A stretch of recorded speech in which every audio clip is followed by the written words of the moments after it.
yun? Adobong pato.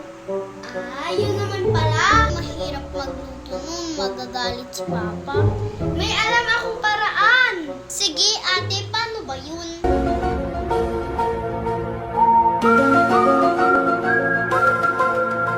Ganito yung plano, ating. Maglalagay tayo ng pato sa kwarto ni Papa. Tapos yung kamay niya, lalagyan natin ng mayonnaise.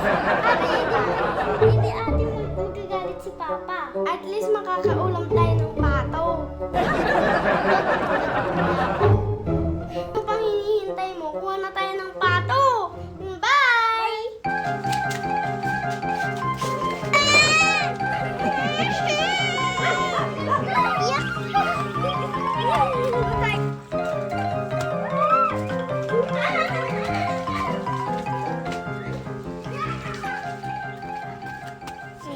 A few moments later.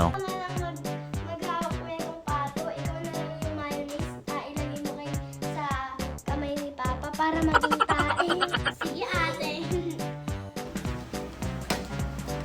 Shhh! Tulog si Papa, lalagyan natin yung ito.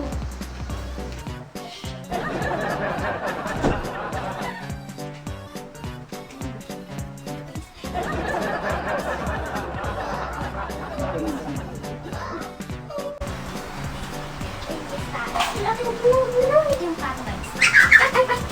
Gumagalaw-galaw pa. Ayun na.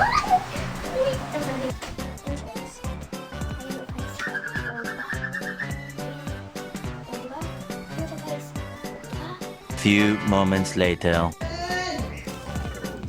Pa! Ulen!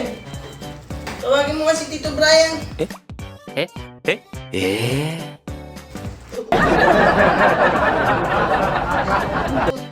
Tawagin mo si Tito Brian. Ipakatay natin tong pato.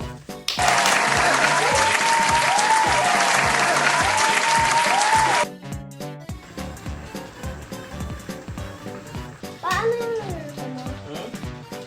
Ha? Niluluto? Apa. Yung pato. Ay! Pumasok sa loob ng kwarto eh. Tapos tumae pa doon. Kaya... Ayun. Sabi ni tatay, pinaluto na niya. O, tingnan mo.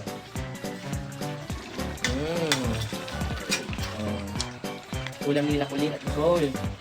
Oh, ha? Parang saya mo, anak. Ha? Parang saya mo. Thank you po, Papa, sa pagluto sa pato. Masarap. Opo. Masarap daw.